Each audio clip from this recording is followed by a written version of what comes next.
Jose, pole. Jose.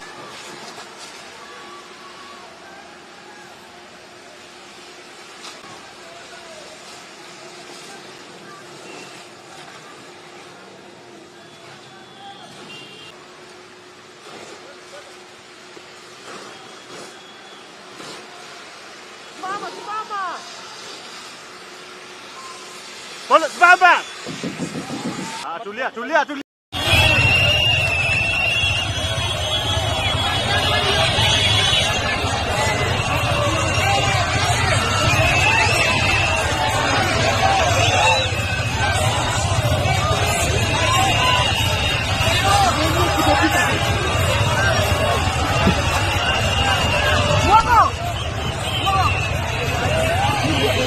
Wamepenya.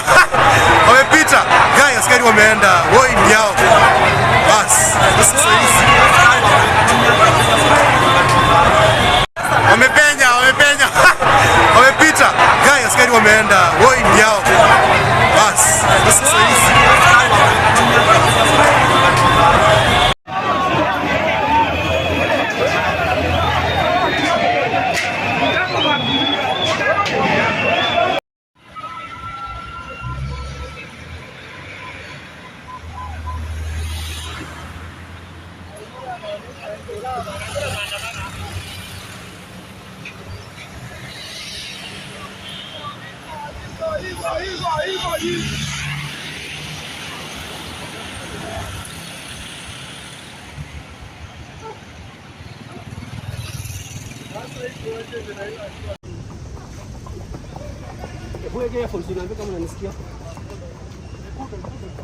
Hawa si wa Kenya wako na farasi.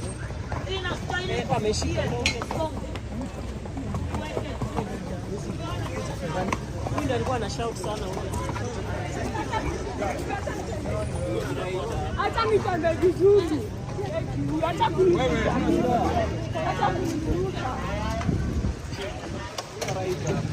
Hakuna it's my right. Bana.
A very good afternoon, ladies and gentlemen. This is Elijah Gishoro. Welcome back to my YouTube channel. This is the greatest YouTube in the Republic of Kenya, and the E in my name stands for exactly what you need. Protests have rocked Kenya today, from Mombasa, Kisii, Nairobi, and so many other places, because of the high cost of living and the finance bill of 2023.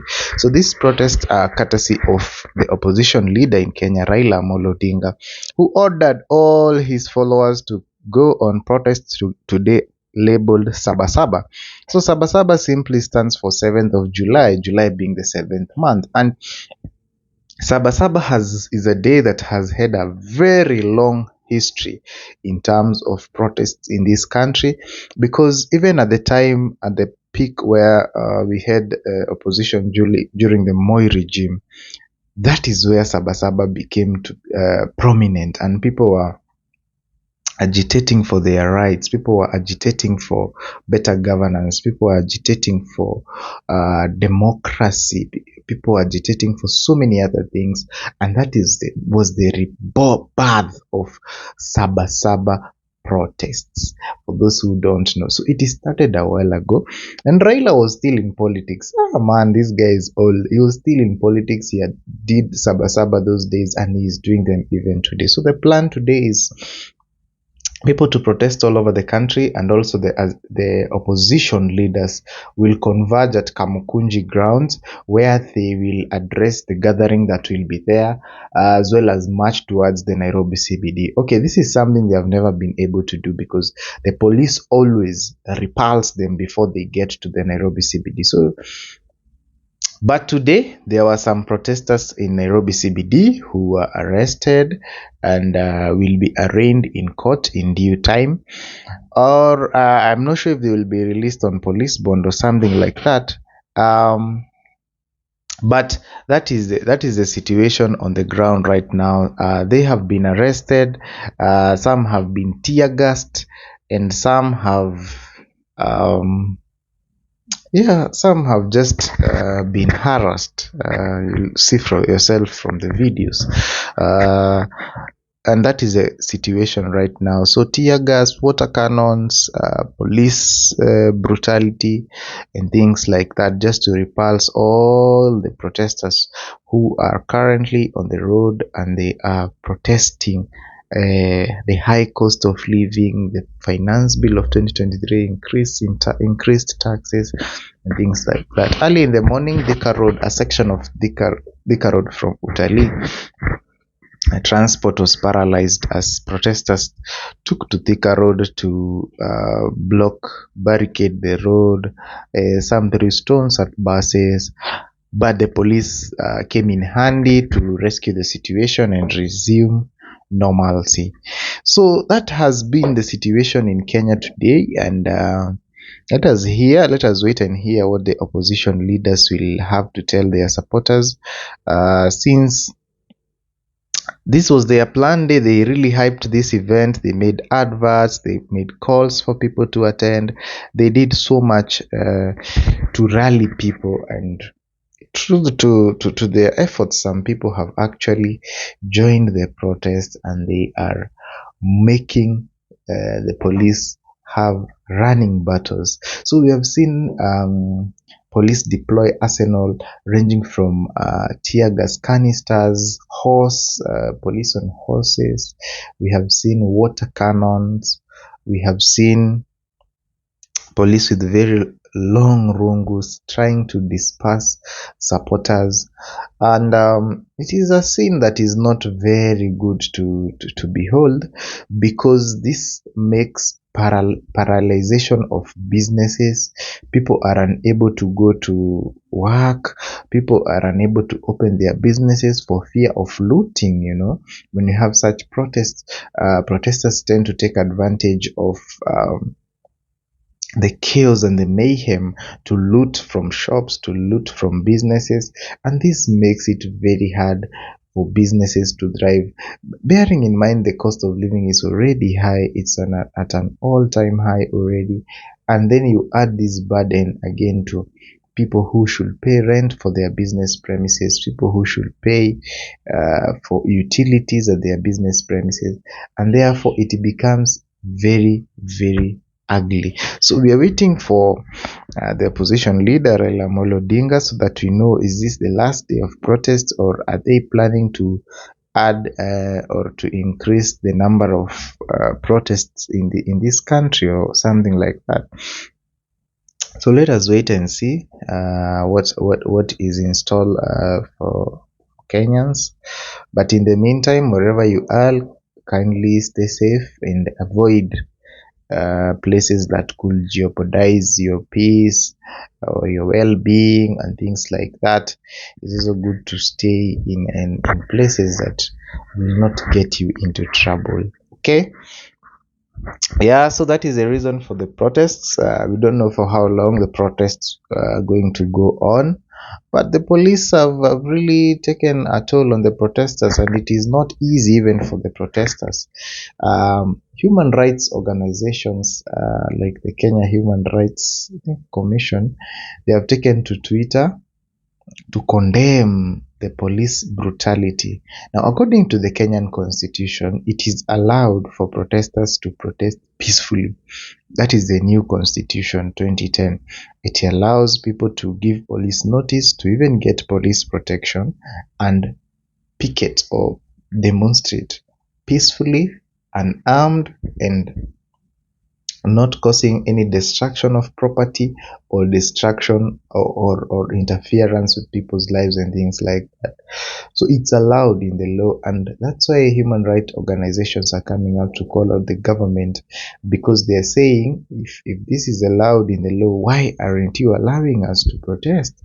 Why are you making it difficult for us to exercise our constitutional right? Why are you denying us the constitutional right, the constitution that we passed, the new constitution we passed?